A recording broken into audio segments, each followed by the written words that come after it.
The retrieval of a single tendon is demonstrated on a cadaveric hand.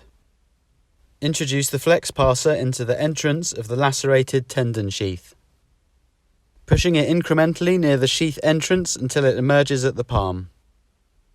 Draw the FlexPasser further until the liner protrudes by approximately 5 cm.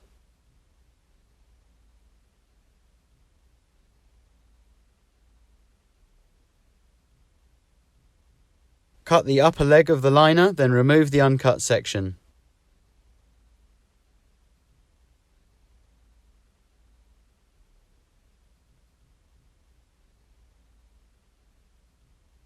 Suture the tendon stump as preferred by the surgeon.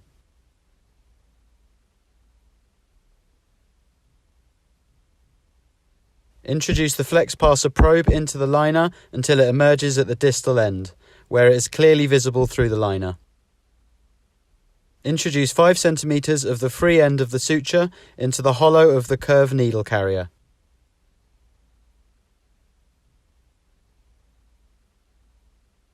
The full body of the curved needle is introduced into the hollow of the carrier, which is pushed through the liner.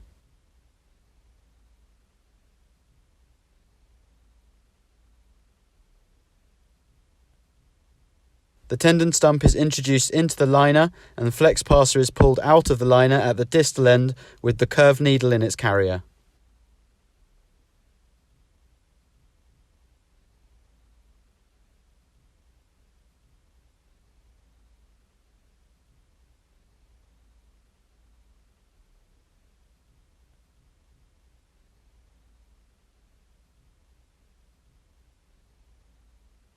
And the tendon stump until the latter emerges at the distal end. Thereafter, the liner is removed.